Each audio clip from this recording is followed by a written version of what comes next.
یہ جو ذی الحجہ کا عشرہ ہوتا ہے، اس میں ذکر اللہ کا اہتمام کرنا چاہیے،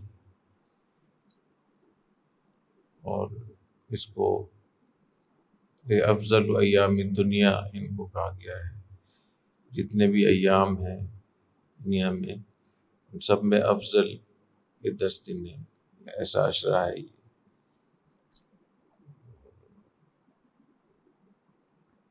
اس کی بہت فضیلت ہے، اور اس کو بہتر طریقے سے گزارنے کے لیے اس کے لیے الگ سے معمولات مختص کرنے چاہیے۔ حدیث تو ہم پڑھ لیتے ہیں کہ افضل ایام الدنیا ہے، اور ان دنوں میں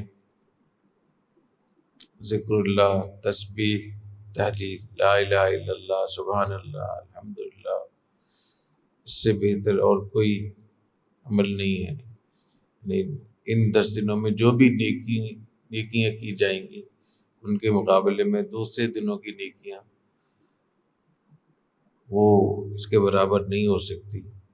ولا الجہاد فی سبیل اللہ، حتیٰ کہ جہاد فی سبیل اللہ بھی اس کے برابر نہیں ہو سکتا۔ ہاں، وہ مجاہد جو اپنی مال اور اپنی جان کے ساتھ محاذ پر گیا پھر واپس نہیں آیا، فلم یرجع بشیء، اس کا یہ عمل تو افضل ہوگا۔ اس کے علاوہ جتنی بھی نیکیاں ہیں، اس سے بڑی نیکی ان دنوں میں نیکی کرنا ہوگا، چاہے وہ آپ روزہ رکھیں، تلاوت کریں، انفاق فی سبیل اللہ کریں، نوافل پڑھیں۔ جب بھی اس قسم کی احادیث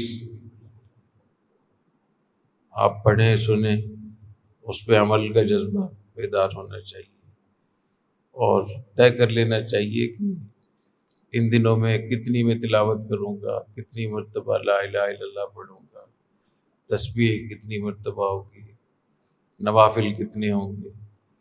سب چیزوں کا ایک نظم بنا لینا چاہیے۔ جب کوئی چیز نظم میں آ جاتی ہے، وہ بہت بہتر بھی ہو جاتی ہے، اور زیادہ بھی ہو جاتی ہے، آسان بھی ہو جاتی ہے۔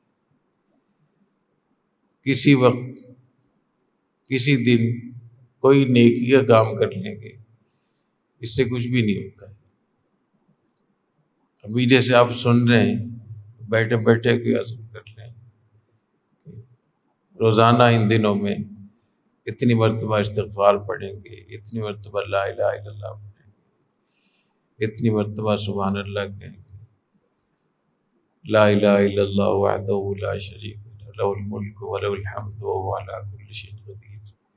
تلاوت کو بڑھا دیں، اگر ایک پارہ پہلے پڑھتے تھے تو 2 پارے شروع کر دیں، تہجد کا اہتمام شروع کر دیں، نوافل کا اہتمام شروع کر دیں، اور نیکیاں بڑھا دیں، لوگوں کے ساتھ حسن سلوک، لوگوں کی خدمت، انفاق فی سبیل اللہ، ان سب چیزوں کو بڑھانا چاہیے۔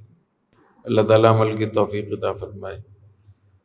سبحانک اللہم بحمدک، اشہد ان لا الہ الا انت، استغفرک و اتوب الیک۔